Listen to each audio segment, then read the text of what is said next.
Kemudian Kaisar mengeluarkan kartu traf lainnya, mengubah tongkat berduri miliknya menjadi senjata organik. Dengan ayunan senjata yang tanpa hidup itu, senjata itu membuka rahangnya untuk menggigit Gatri.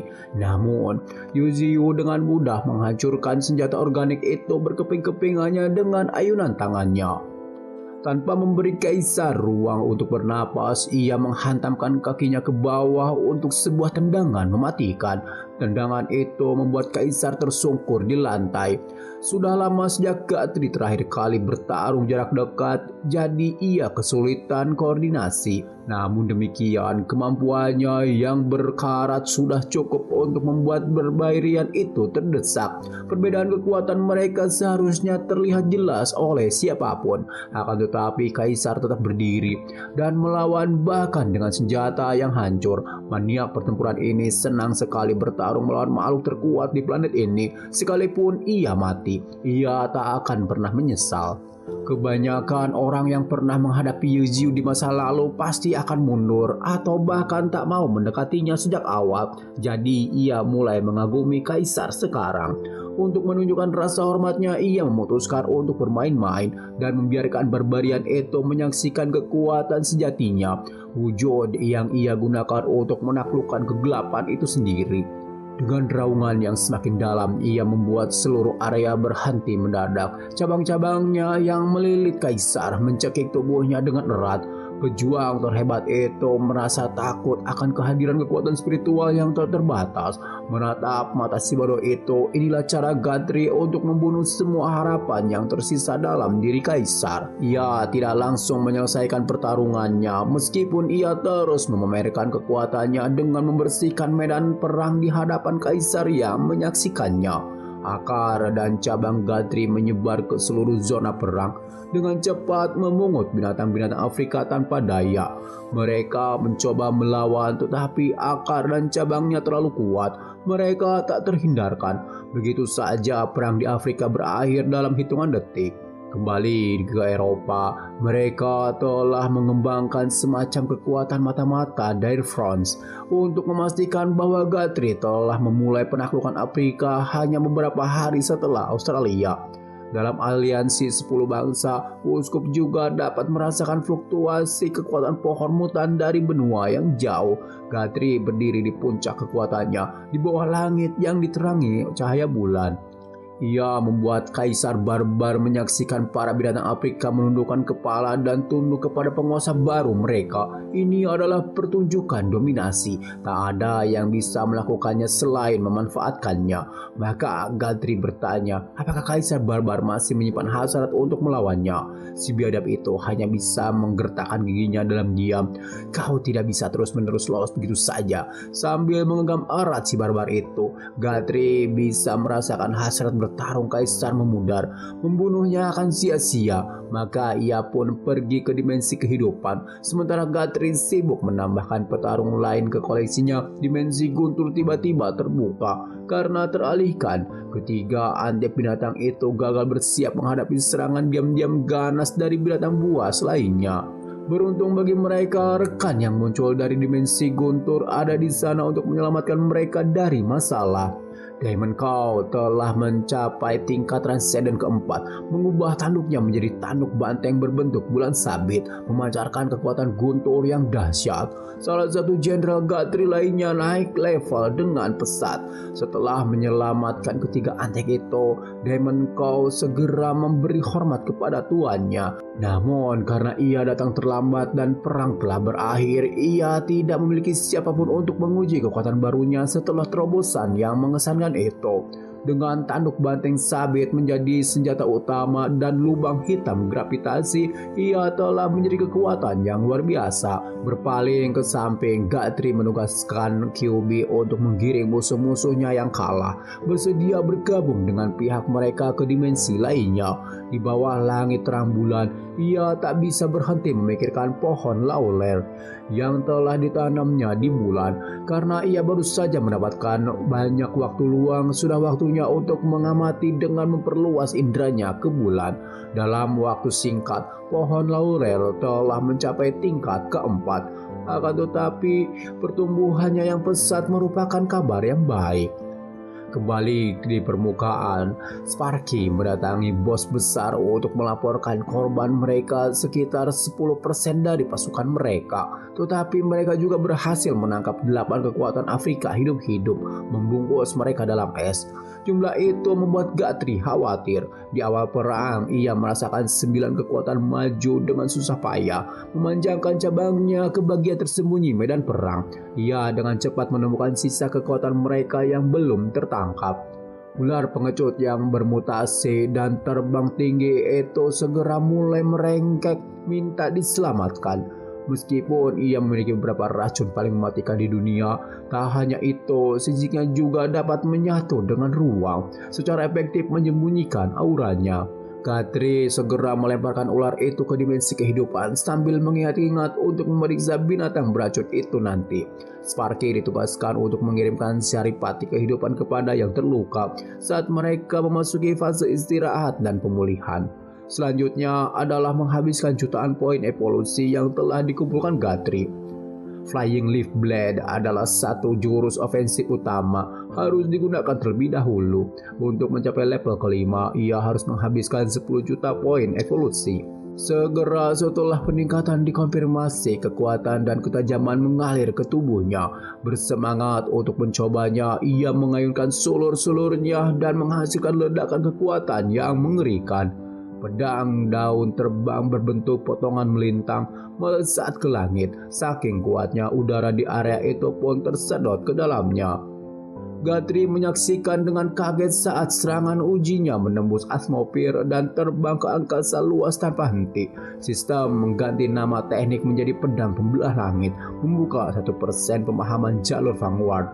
Meskipun tidak terbiasa dengan konsep ini, serangan sekuat itu hanya mencapai 1% pemahaman skill. Seberapa kuat jadinya jika dia mencapai 100 di belahan dunia lain. Di Federasi Kota Langit Kebebasan, pertemuan puncak global baru saja dimulai. Yuli berbicara tentang pertumbuhan umat manusia saat 18 manusia memasuki tingkat transenden keempat setelah perang. Namun, mereka perlu membahas kebangkitan monster mutan. Santo Ilya dan Vatikan mengemukakan fakta bahwa Australia sudah matang dan Afrika merupakan faktor yang belum diketahui. Belum lagi benua kutub selatan berada di jalur jangkauan. Perwakilan Federasi Kebebasan, Allen, mengambil kesempatan itu untuk menyindir Asia karena selalu kalah melawan monster. Mendengar celaan itu, para veteran prajurit Asia menatap tajam ke arah pria arogan itu. Alih-alih meminta maaf dan menarik diri, Allen justru semakin menghujat. Si Allen ini ingin sekali dihujat padahal kita belum melihat pantatnya di garis depan. Mendengar ada orang yang menjelek-jelekan Asia membuat Xiaoling pun bersemangat. Begitu pula para prajurit lainnya yang telah bertempur melawan Beast Tide berkali-kali. Yuli harus turun tangan dan membuat Allen berhenti bertingkah bodoh karena ini bukan saatnya untuk provokasi. Terintimidasi oleh kekuatan Yuli, Allen pun mundur. Gajah Putih ingin memberi pelajaran pada pria itu, tetapi itu tidak sepadan. Sambil menggenggam daun roh di tangannya, Xiaoling menghubungi Guthrie. Karena semua tambang roh di Afrika telah direbut dan diserap sepenuhnya, dimensi api dan tanah telah meluas hingga seukuran kota kecil. Ia juga mulai membudidayakan bunga dan herbal roh di setiap dimensi elemen yang sesuai. Guthrie memperkirakan bahwa mencapai tanda 100.000 meter akan mulai menarik makhluk luar angkasa ke wilayah kekuasaannya, menciptakan dunia mini. Setelah pengumpulan besar-besaran, QB juga telah selesai mengembalikan setiap binatang buas ke dimensinya. Dengan urusan mereka di Afrika yang telah selesai, sudah waktunya untuk pergi. Sementara itu, pertemuan puncak internasional Kota Langit berlanjut. Salah satu perwakilan mereka mengemukakan fakta bahwa pohon mutan berkontribusi paling besar dalam perang terakhir, menyelamatkan umat manusia dari kepunahan 2 kali. Dengan pertumbuhan pohon yang tidak normal, tak satu pun dari mereka yang mampu mengejar, apalagi melampauinya. Umat manusia tidak akan diuntungkan dengan mencoba melawannya.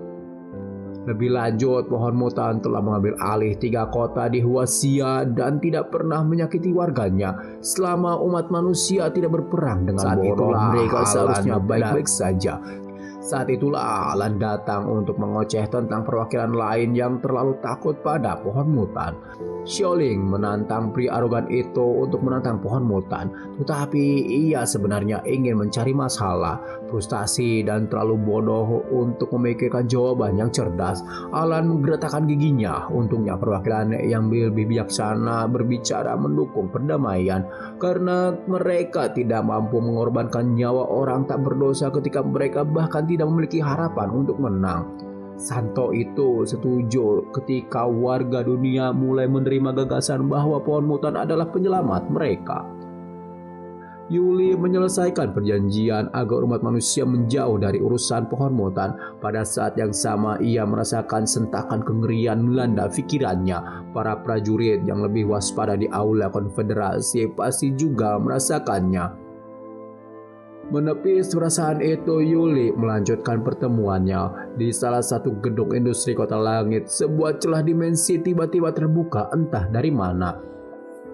Akar Yuziu merayap keluar, akhirnya bergeser dan berubah menjadi wujud humanoid.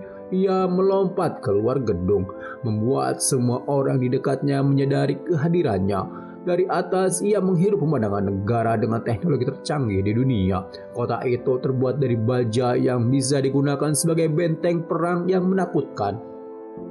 Yuli menyiapkan avatar untuk bertemu dengan inkarnasi pohon dewa. Ia cukup terkesan karena sang ahli magnet cukup teliti untuk menyadari begitu cepat. Yuli bertanya siapa penyusup ini, tetapi ia sudah tahu jawabannya. Namun kemunculan pohon dewa di kota ini saat ini bisa menimbulkan beberapa masalah. Dengan menutup tangannya, pohon dewa menghancurkan avatar Yuli beserta gedung pencakar langit di dekatnya untuk menuntut diskusi tatap muka yang sesungguhnya. Di podium konfederasi, Yuli menerima serangan balasan karena sebagian kesadarannya dihancurkan. Xiaoling tersenyum ketika gurunya akhirnya menjalankan beberapa rencana lagi. Yuli menatap seluruh delegasi, memperingatkan mereka bahwa makhluk terkuat di bumi telah tiba.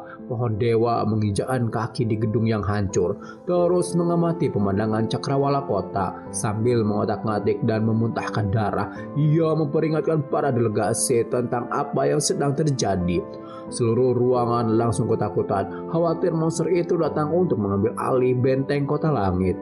Xiaoling diam-diam mengejek ketakutan mereka. Seorang kesatria transenden merasakan pedang istimewa berteriak. Alan merasakan kegelisahan yang belum pernah ia rasakan sebelumnya. Bahkan delegasi dari Vatikan pun dapat merasakan bahwa Tuhan sedang memperingatkan mereka tentang apa yang akan terjadi. Tak ada pilihan lain, Yuli harus pergi ke kota sana dan menghadapi konsekuensinya. Dengan kecepatannya, ia tak butuh waktu lama untuk mencapai pinggiran kota. Sang master magnet akhirnya mengeluarkan tubuh aslinya dan ia juga membawa beberapa teman. Alan mulai berkeringat deras dan kekuatan spiritualnya tertekan hanya karena berada di dekat monster absolut itu. Si Pirang menyadari hal ini dan mulai menantang Alan untuk mendukung kata-katanya sebelumnya.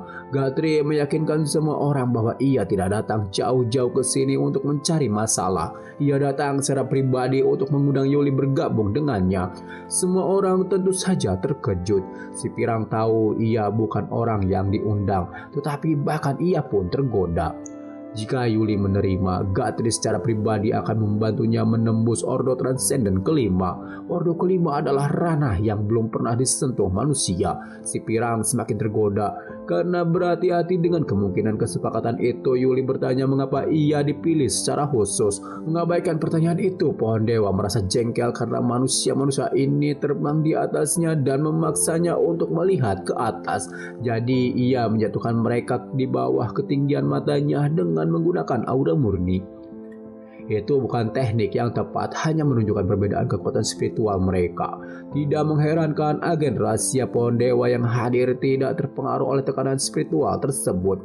Yuli sudah akrab dengan kekuatan luar biasa pohon dewa karena ia telah merasakannya dari jauh sebelumnya. Tetapi mengalaminya secara langsung adalah cerita yang berbeda. Ia bisa merasakan perbedaan antara manusia transenden dan makhluk seperti dewa, sesuatu yang tak terlukiskan oleh kata-kata. Dengan manusia-manusia pemberani ini berlutut di hadapannya, pohon dewa merasa mereka jauh lebih menyenangkan dipandang. Dari kejauhan, sesosok berkerudung merasakan keributan itu dan memuji kekuatan pohon dewa yang bagaikan gelombang. Manusia sudah tak berdaya melawan invasi Raja Naga Laut belaka. Jika pohon itu mau, ia bisa menghabisi semua orang tanpa banyak usaha. Sosok berkerudung itu tiba-tiba merasakan sakit kepala yang luar biasa saat ruang itu terdoktrinasi hebat. Sepertinya Hudi di sini baru saja menerima semacam perintah dari sosok misterius. Dengan lambaian tangan, Hudi membuka celah dimensional yang terhubung ke tubuh utama pohon dewa. Tanpa disadari, inkarnasi pohon dewa melanjutkan percakapannya dengan Yuli, mengungkapkan keinginannya untuk membantu melindungi benteng. Dengan imbalan meminjamkan kekuatan Yuli, pohon dewa berjanji bahwa kota Yuli akan menjadi kerajaan yang merdeka. Dari samping, si pirang praktis tersipu karena iri dengan kesepakatan yang begitu menggiurkan. Berikan juga kontak kepada si pirang. Dia mungkin tukang kaca terbaik sepanjang masa. Tapi Yuli tahu bahwa tidak ada yang gratis dalam hidup. Jadi dia bertanya apakah bergabung dengan Gunung Berkabut berarti menyerahkan hak atas semua tambang roh di kota itu. Mengingat kesepakatan menggiurkan pohon dewa yang merupakan harga kecil untuk sebuah keunggulan. Yuli akhirnya setuju untuk bergabung dengan daftar panjang Gunung Berkabut. Kami mendapatkan budget Bang Teto di tim sebelumnya. Delegasi lain mengerti mengapa Master of Magnesian itu menyetujui persyaratan tersebut. Mereka juga akan mengerti jika tawaran seperti itu diberikan kepada mereka. Alih-alih menyelesaikan kesepakatannya, perhatian pohon dewa beralih ke tubuh utamanya. Karena dimensi kekosongan baru saja ditembus, sosok berkerudung itu entah bagaimana telah membuka portal, menyerbu ruang pribadinya. Hudi tidak memanfaatkan pohon yang diam itu, yang hanya terus mengamati. Akhirnya kesadaran Yuziu kembali kepada si penyusup. Ia menghadapi Hudi, menuntut identitas mereka dan bagaimana mereka berhasil masuk ke ruang pribadinya. Alih-alih menjawab, Hudi menerjang maju, menutup celah dan melancarkan serangan tanpa mengucapkan sepatah kata pun. Pohon dewa merespon dengan akarnya, mencoba menjebak dan memblokir si penyusup. Tetapi kecepatan Hudi terlalu cepat. Ia bisa memastikan bahwa Hudi adalah manusia, tetapi kecepatan reaksinya sama sekali tidak. Dengan telapak tangan terbuka, Hudi mulai menyatukan energi putih murni. Berpindah posisi ke tempat di mana mereka dapat memberikan kerusakan paling besar. Sosok berkerudung itu memperkenalkan diri sebagai pelindung kemanusiaan. Dengan satu gerakan cepat, sang pelindung melancarkan serangan dahsyat, menginjak-injak tubuh kokoh pohon dewa. Serangan itu begitu kuat hingga berhasil melukai wujud kristalnya. Penjaga ini memang tangguh. Ia mungkin tampak seperti manusia, tetapi ia jelas bukan orang biasa. Kecepatan dan kekuatannya terlalu abnormal. Gatri tak bisa menahan diri untuk tidak merasakan sedikit pun kegelapan dalam gaya bertarungnya. Ia sama sekali tidak menyukai perasaan gelisah ini. Mereka tak mampu menghadapi krisis lain saat ini. Mengangkat tangannya, sang penjaga memanipulasi kekuatan roh di udara dengan tenang mempersiapkan serangan lain. Hanya butuh beberapa detik baginya untuk menciptakan siklon raksasa energi penghancur murni. Akumulasi kekuatan roh yang begitu besar mulai menghancurkan ruang di sekitar mereka. Saat sang penjaga menunjukkan badai kematian berputar, ia menunggu respon Gadri. Ia segera memanggil akar naganya yang meraung dengan dahsyat. Akar-akar itu membuka rahang mereka dan mulai menelan seluruh badai heroin. Bahkan sang penjaga misterius pun terkejut dengan respon yang begitu tidak biasa. Sementara akar naga menangani pertahanan, sulur-sulur menakutkan lainnya melancarkan serangan balik. Dari jarak dekat, salah satu sulur membaptis sang penjaga dengan kekuatan yang luar biasa. Kemudian datang 3 sulur lainnya, membanjiri sang penyusup dengan kekuatan fisik murni. Setelah serangan balasan sempurna itu berhasil, wanita misterius itu berdiri kokoh tanpa sedikit pun luka. Pohon dewa mencoba menggunakan kemampuan penilaian padanya, tetapi tidak dapat menemukan apapun tentang identitas atau kemampuannya. Jika demikian, mungkin mata surgawi yang lebih kuat dapat mengungkap kebenaran. Bahkan dengan itu, ia hanya dapat melihat kemampuan khusus yang disebut spesial pada rasnya yang tidak diketahui. Mungkin ia bukanlah manusia. Mungkin yang ia lawan bukanlah wujud asli musuh, melainkan sebuah vessel yang digunakan untuk melaksanakan keinginan tubuh utama. Penasaran, pohon dewa mulai menginterogasi sang penyusup tentang tujuannya memasuki wilayah kekuasaannya. Ia mengaku hanya ingin tahu seberapa kuat orang yang mengalahkan kegelapan itu. Ia menganggap pertarungan ini sebagai ujian kecil. Itu tidak mengubah fakta bahwa wanita misterius ini telah jauh melampaui semua makhluk lain di planet ini dalam hal kekuatan. Ia menegaskan bahwa rasnya tidak penting, dan alasan kedatangannya adalah untuk mengungkapkan rasa terima kasih kepada Yuzio karena telah melindungi planet ini dan untuk menyampaikan hadiah terima kasih. Di tangannya terdapat untayan emas asal-usulnya. Itu adalah artefak yang dimaksudkan untuk membantu pohon dewa dalam metamorfosisnya, membantunya melangkah ke Ordo ke-6 Transcendent. Ia mengira Ordo ke-6 adalah tembok yang tak terbatas, namun di sini ada orang misterius yang memberinya jalan pintas. Sang penjaga juga memberikan peringatan yang bersahabat bahwa pertarungan dengan kegelapan hanyalah permulaan. Pada saat itu, bagian terdalam kosmos berada di ambang letusan yang belum pernah terjadi sebelumnya. Bersamaan dengan bencana itu akan muncul sebuah eksistensi yang jauh lebih mengerikan daripada kegelapan belaka. Tepat ketika pohon dewa mengira ia telah aman, taruhannya tiba-tiba menjadi intergalaksi. Ini benar-benar puncaknya. Sulit mempercayai bahwa apa yang baru saja didengarnya. Pohon dewa menggosok matanya untuk memastikan ia tidak sedang bermimpi buruk. Begitu ia membuka kembali, penjaga misterius itu sudah pergi. Hantu kosmik yang dilihatnya sekilas pastilah tubuh utama wanita itu. Dan kata-kata peringatan yang diucapkannya menyentuh hatinya. Yang tersisa dari interaksi mereka hanyalah untayan esensi asal. Sepertinya dia belum bisa berhenti karena masih ada alasan lain untuk menjadi lebih kuat. Kembali ke Sky City, segalanya terhenti ketika wujud humanoidnya tiba-tiba berhenti bergerak. Namun, dia menggunakan seluruh kesadarannya untuk melawan penyusup misterius itu. Setiap delegasi hanya terdiam di tempat, menahan napas, kebingungan luar biasa. Alan merasa pohon dewa sedang penuh celah saat ini, dan ini mungkin kesempatan bagus untuk menyerang dan mengharumkan namanya. Jika ia bisa menumbangkan pohon mutan itu, ia mungkin akan mendapatkan rasa hormat dari orang-orang yang memandangnya rendah. Maka dengan kekuatan transenden tingkat keempatnya, ia memutuskan untuk mempertaruhkan segalanya dengan sekuat tenaga. Alan memancarkan aura penuh vitalitas, berteriak sekeras-kerasnya. Si bodoh itu melancarkan serangan. Tentu saja seluruh delegasi memandangnya seperti orang gila.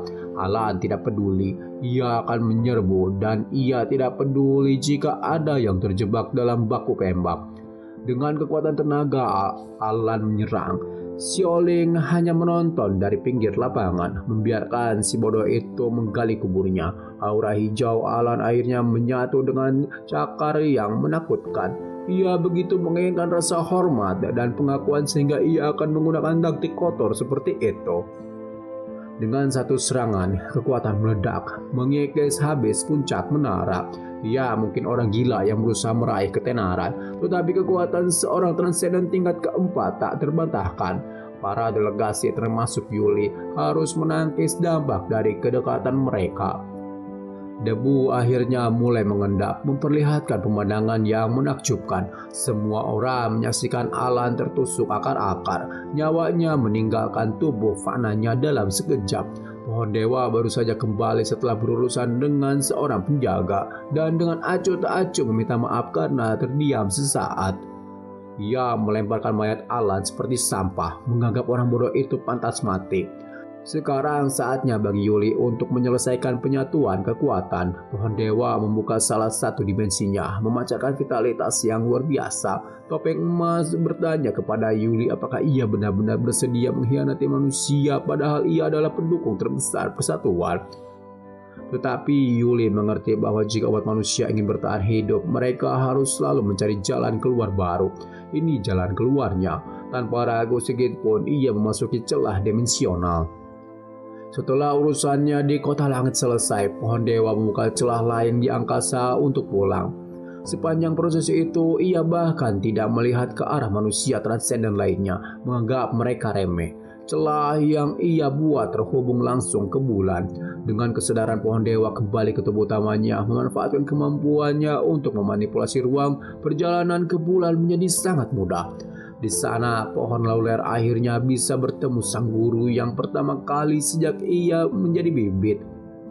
Pohon dewa berkomentar tentang betapa kecilnya pohon lauler, sepenuhnya menyadari bahwa ia luar biasa besar. Setelah menghujani lauler dengan esensi kehidupan, pohon dewa pergi karena ia harus mengurus beberapa urusan. Meskipun ia bisa tinggal di bulan tanpa perlu bernapas, ia tetap mengaktifkan Tree World Advent untuk menyebarkan warna hijau di permukaan bulan. Hanya dalam beberapa detik, lautan pepohonan muncul membuat permukaan bulan yang tandus dan berkawah tampak jauh lebih indah. Bulan juga merupakan tempat yang sempurna untuk mencoba menerobos ke tingkat ke-6 menggunakan stride. Ia mungkin tidak akan sampai di sana sekaligus, tetapi setidaknya ia telah mencapai puncak tingkat ke-5. Maka dimulailah terobosannya, membuat bulan bersinar dengan kekuatan spiritual yang melimpah. Pada saat ini sesuatu yang besar sedang terjadi di dalam kosmos. Berakar di dalam luasnya ruang hampa adalah wujud terakhir dari pohon ilahi suci. Makhluk yang memiliki teknik penciptaan tinggi. Pohon itu begitu besar sehingga tubuhnya menopang alam semesta itu sendiri. Pohon itu bergantung pada melahap planet dan benda langit untuk nutrisi. Semuanya, geng, sampai pohon ilahi yang asli muncul. Di setiap daunnya terdapat catatan kehidupan setiap makhluk. Saat kehidupan berakhir, sehelai daun layu memberi jalan bagi yang baru untuk tumbuh. Pohon suci ilahi telah tertidur selama jutaan tahun, tetapi kini telah bangkit kembali karena pertempuran antara Yuziu dan kegelapan. Terobosan Yujiu di bulan menjadi paku terakhir untuk membangkitkannya sepenuhnya. Dengan mata maha Tuhannya yang terbuka, kekuatannya mulai tumbuh dengan kecepatan yang mengerikan. Kembali di bulan, wujud fisik pohon suci mulai membentuk dirinya menjadi wujud yang berbeda. Peningkatan kapasitas kekuatan spiritualnya begitu drastis sehingga ia harus membuka 9 dimensi untuk mendukung pertumbuhannya. Yang mengejutkannya, dimensi-dimensi terpisah yang mewakili setiap elemen mulai menyatu di depan matanya. Di akhir proses, 9 dimensi telah menyatu menjadi satu sinkluati raksasa. Bersamaan dengan itu, terjadi perubahan kualitatif dalam mata surgawinya. Ia khawatir penggabungan yang tiba-tiba itu akan menjerumuskan dimensi-dimensi tersebut ke dalam kekacauan. Jadi, ia harus memeriksanya. Di dalam, ia menemukan sebuah pohon yang menghubungkan dimensi-dimensi elemen, menggabungkannya menjadi satu, dan kemudian memisahkannya kembali. Hal ini menghasilkan hubungan yang lebih kuat antara berbagai elemen, membuka kemungkinan yang tak terbatas. Peningkatan ukuran di setiap ruang juga bukan sesuatu yang bisa diremehkan, karena penggabungan yang sesungguhnya mungkin akan mengubah wilayah pribadinya menjadi dunia yang nyata dan hidup. Lauler mengucapkan selamat atas terobosannya, tetapi pohon dewa belum melangkah ke ranah transenden orde ke-6. Kapasitas kekuatan tubuhnya begitu besar sehingga ia hanya berhasil mencapai tahap tengah orde ke-5. Ia pun menggunakan separuh untayan asal. Pada waktunya, ia akan menggunakan separuh lainnya untuk mencapai lompatan. Saat ia sibuk menilai pertumbuhannya, ia tidak menyadari mata dewa yang menatapnya dengan rasa ingin tahu. Menyadari kehadiran merah tua yang seolah-olah mengintip ke dalam jiwanya, pohon dewa merasa ngeri yang belum pernah terjadi sebelumnya. Pemilik mata itu akhirnya menemukan orang yang mengalahkan Geget, yang juga dikenal sebagai kegelapan. Lauler dengan gugup bertanya kepada tuannya, makhluk macam apa pemilik mata itu? Merasa tidak dihargai, mata itu menatap Laurer, dan tatapannya itu saja membuatnya terbakar dengan api kehancuran. Saat api semakin membesar dan kuat, pohon dewa berusaha sekuat tenaga untuk menghentikan penyebarannya. Ia melawan api menggunakan zaman esnya yang telah ditingkatkan. Duri-duri es menyelimuti Lauler saat ia memohon untuk diselamatkan. Namun, es saja tidak cukup untuk memadamkan api yang terus membara. Akhirnya api mulai menyebar dengan cepat, mencapai tubuh utama Yuziu. Selagi ia berusaha sekuat tenaga untuk melawan kobaran api, ia bertanya kepada mata itu apa masalahnya. Mata itu hanya terus menatapnya, melabelinya sebagai pohon mutan yang tak berarti. Dari irisnya muncul seberkas cahaya tipis dengan kekuatan yang tak terkira. Bersamaan dengan api yang tak terpadamkan, Yujio pun hancur berkeping-keping. Seberkas cahaya merah tipis itu mengamuk menembus bulan, mengukir permukaan seperti pisau panah menembus mentega. Setelah membelah bulan menjadi dua dengan sempurna, kehancuran total sudah di depan mata. Bulan meledak menjadi miliaran keping puing angkasa. Kemudian Yujio terbangun. Keringat dingin mengucur dari tubuhnya. Awalnya ia bingung. Dia jelas merasakan nyawanya melayang diterpa sinar dan api. Tetapi tubuhnya masih utuh. Dia belum mati. Dan Lawler tidak terbakar habis. Dari sudut pandang orang luar, Lawler hanya bingung mengapa dia tiba-tiba linglung. Akhirnya semuanya masuk akal sekarang. Semua yang terjadi dengan mata merah itu hanyalah ilusi yang rumit. Bro dipermainkan oleh pengguna genjutsu. Gadri belum pernah dipermainkan seperti itu sebelumnya. Pengalaman itu begitu nyata sehingga terasa begitu nyata. Musuh-musuh di kosmos memainkan permainan yang sama sekali berbeda darinya. Mereka adalah makhluk mengerikan yang jauh melampaui kegelapan. Dia teringat akan peringatan yang diberikan sang penjaga kepadanya. Dia mulai memahami betapa gawatnya situasi ini. Di dalam semesta ini, dia hanyalah setitik kecil yang tak berarti di bawah mikroskop pemain sungguhan. Dia tidak sabar menggunakan waktu yang lebih tepat untuk menyerap sisa separuh untayan asal. Pohon dewa perlu menjadi lebih kuat secepat mungkin untuk bersiap menghadapi kengerian kosmik apapun yang menantinya. Di kedalaman alam semesta, di tempat-tempat yang tak terlihat, terdapat musuh-musuh yang berbeda di luar pemahaman saat ini. Tekad barunya untuk menerobos dengan cepat membuahkan hasil. Lawler dapat merasakan aura spiritual tuanya tumbuh dengan kecepatan yang belum pernah terjadi sebelumnya. Semakin menakutkan setiap detiknya. Akar-akar naganya juga mulai tak terkendali karena peningkatan drastis tersebut membebani setiap akar. Dengan raungan yang dahsyat, salah satu akarnya tampak tumbuh. Saat terobosannya melawan hukum alam semesta, sebuah kesengsaraan petir galaksi dimulai. Turun dari ether untuk menghantam Yuzio. Itu adalah sesuatu yang belum pernah ia alami sebelumnya. Kekuatan listrik kesengsaraan itu mengalir deras ke seluruh tubuhnya, menolaknya hampir mustahil. Saking dahsyatnya penampilan luarnya yang tangguh mulai hancur. Seluruh tubuh Yuzio terjerumus ke dalam kondisi kehancuran yang konstan dan regenerasi yang cepat. Anggota tubuhnya meraung kesakitan karena kesengsaraan itu ternyata lebih brutal daripada apapun yang bisa dibayangkan. Untungnya ia memutuskan untuk menggunakan bulan sebagai tempat terobosannya karena petir itu mungkin telah menghancurkan sebagian besar planet jika ia tidak melakukannya di sana. Sebuah metode penderitaan yang menyiksa. Debu akhirnya mengendap, memperlihatkan sistem akar yang mengeras dalam bentuk naga yang dipenuhi petir kesengsaraan. Lawler menatap kaget wujud baru tuannya. Pohon dewa memang besar sebelumnya, tetapi ukurannya saat ini jauh lebih besar. Selain itu, intinya telah mendapatkan satu tanduk dengan semburat merah tua di ujungnya. Bisa dibilang ia menyukai wujud baru ini, dan tanduk merah tambahannya menambahkan sentuhan yang tajam. Akar utamanya telah berubah menjadi naga yang lebih tajam. Ia mungkin terlihat seperti binatang legendaris, tetapi kemampuannya jauh melampaui ras naga. Di dalam cakarnya bola-bola energi yang dipenuhi kekuatan pemusnah berkumpul. Bola-bola energi ilahi yang terus berkembang ini terbuat dari kekuatan kehidupan itu sendiri, memberikan kerusakan yang lebih besar pada monster atribut gelap dan makhluk mayat hidup. Berdasarkan konsentrasinya saat ini, satu bola saja seharusnya cukup untuk memusnahkan seluruh benua. Lawler dengan semangat bertanya apakah ia akhirnya berhasil mencapai tingkat ke-6. Tetapi seperti yang diduga, ia sedikit kurang, hanya mencapai puncak tingkat ke-5. Namun dengan 9 dimensinya yang terus berkembang, kekuatan tempurnya secara keseluruhan seharusnya sangat mengerikan. Hanya saja langkah terakhir menuju tingkat ke-6 sangatlah sulit.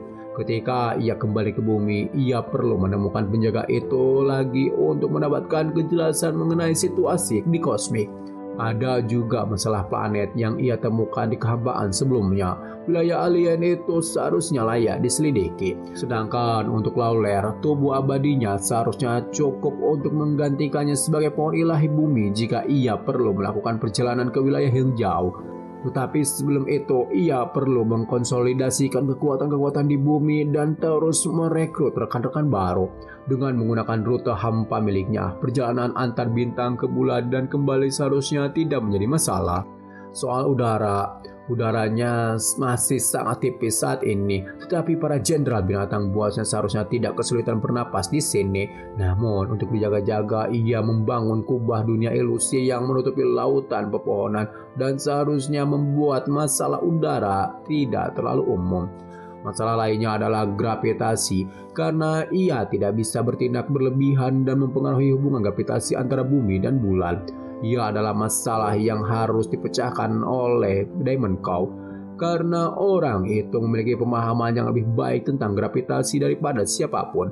Dengan rencana yang telah disusun di benaknya, sudah waktunya untuk memanggil pasukannya ke markas baru mereka, membuka dimensi. Para binatang buas gunung berkabut mulai berhamburan ke negeri asing. Mereka mendongkak untuk melihat kosmos di tempat terbuka. Bingung kemana Tuhan mereka membawa mereka, harimau putih terlalu bersemangat dan terbang terlalu jauh. Untungnya Gatri ada di sana untuk menahannya. Pikiran pertama Sparky yang haus pertempuran adalah membelah ruang asing itu. Ia pasti akan melakukannya jika bosnya tidak menghentikannya. Gatri akhirnya berhasil menundukkan mereka dan menjelaskan bahwa mereka saat ini sedang berdiri di permukaan bulan. Ia hanya memanggil beberapa monster terpercaya untuk saat ini, karena ia membutuhkan mereka untuk mengurus sesuatu. Setelah menerima tugas mereka, Gatri memindahkan mereka kembali ke permukaan bumi, ke tanah air mereka. Gunung berkabut. QB mengambil alih dan mengingatkan semua orang untuk berpisah dan melakukan tugas masing-masing dengan benar. Untuk saat ini, mereka akan bertanggung jawab atas urusan duniawi. Sementara Gatri menangani hal-hal yang lebih penting di luar angkasa. Pertama, ia perlu menemukan cara untuk membuat bulan lebih layak huni bagi bawahannya. Namun sebelum itu, ada satu hal lagi yang membutuhkan perhatiannya. Jadi ia membuka dimensi kabut. Di dalamnya, para binatang kabut yang abadi segera memberi hormat kepada bos besar. Ini adalah dimensi tempat ia menyembunyikan Yuli untuk berkultivasi dan berlatih dengan para binatang kabut. Melihat peralatan pria ini, Gatri cukup terkesan. Ia adalah penyerang yang kuat dalam kecepatan ekstrim dan bahkan kemampuan tembus pandang. Jika Yuli melawan Xiaoling sekarang, ia akan kesulitan mundur dengan aman. Gatri bertanya kepada Yuli mengapa ia merasa telah diikut sertakan ke dalam tim. Alasannya sederhana dan jelas, kemampuannya yang tak tertandingi untuk mengendalikan magnet adalah aset yang tak ternilai untuk pertempuran di masa depan. Namun saat ini Yuli perlu memanfaatkan kekuatan magnetnya untuk menciptakan lubang cacing yang dapat memimpin seluruh pasukan melintasi langit berbintang.